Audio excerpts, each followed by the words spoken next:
So the show's called Turn Back Now, which is the title of one of the studio wall drawings, which the show is completely made from, apart from 2 sculptures. There's 365 drawings in the show, and the drawings are something that I began in 1997. I had a very small studio at the time, and there was a piece of paper you could buy from the local art shop that was a specific size. So I kept that size, and every day I work on that piece of paper. Sometimes I jot down ideas, sometimes it's my emotional state that day, sometimes it's a world event, could be anything. And this is a collection of those.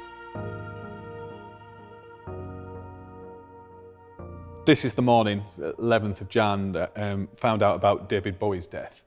So I was walking through Regent's Park and I saw the empty bandstand there, and it seemed particularly poignant. I'd walked past this bandstand many times and never really acknowledged it, other than thinking it was a piece of Victoriana. But something occurs in our lives, where we suddenly, something very normal becomes emotionally charged. And so the reason that I've dated all the drawings very specifically is because I want to locate those moments in time and space all over.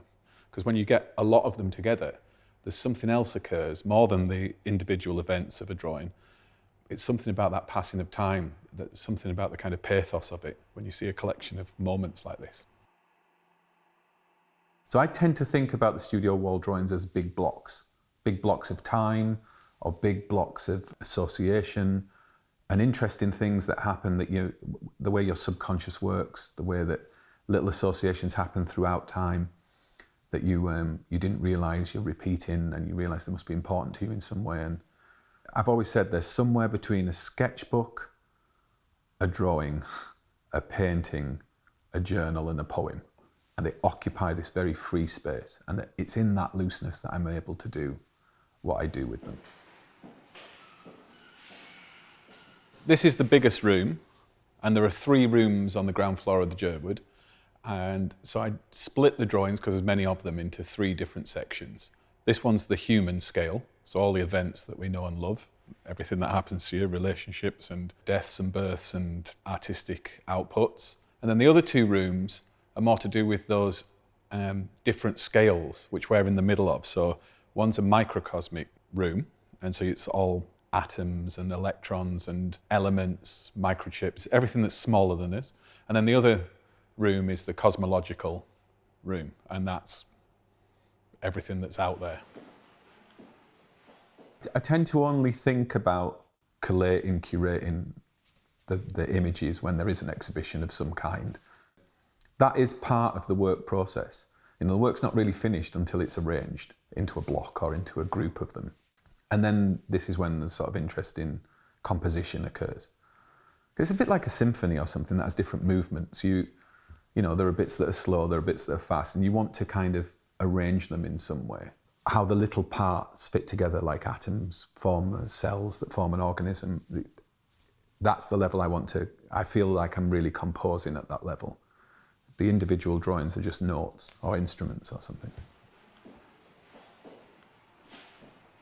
So, 4th of July 2008, invited to a summer ball at the Derivatives Palace.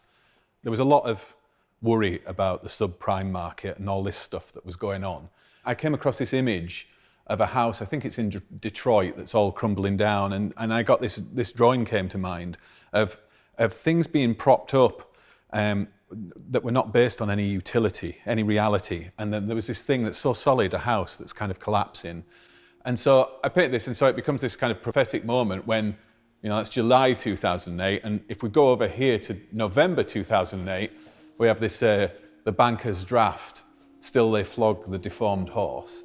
And so things are linked, certain things happen in the world that affect everybody, economics, politics, and so on. But my response is less to do with the actual details of it, like a journalist would record it, and it's much more to do with my emotional response and the visual expression that comes out of it.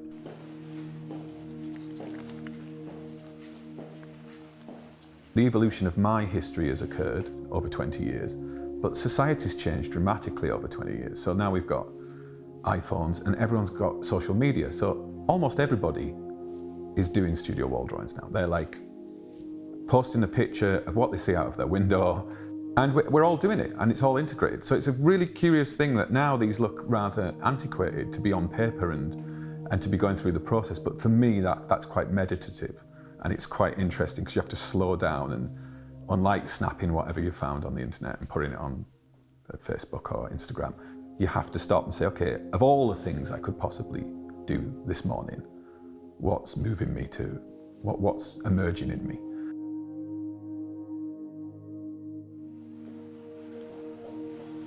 So this is an exact reproduction at scale of a ZX motherboard from a ZX Spectrum, which was a computer I had as a child.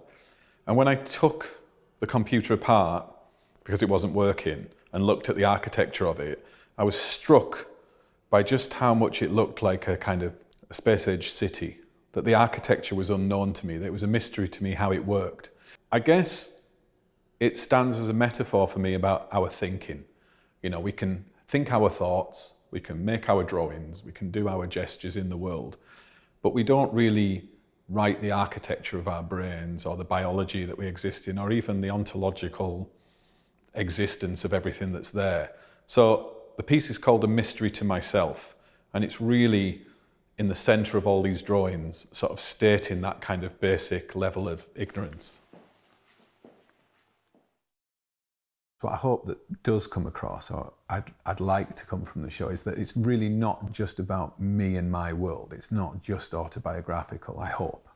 I think that, you know, that we all carry that kind of complexity. And although there's a lot of individual drawings about my life, what I'm trying to paint, what I'm trying to express is just the kind of rich, like, layering and just the vastness of our lives, like how much information we carry, how many things happen to us. What a miracle it is we manage anything to process all that.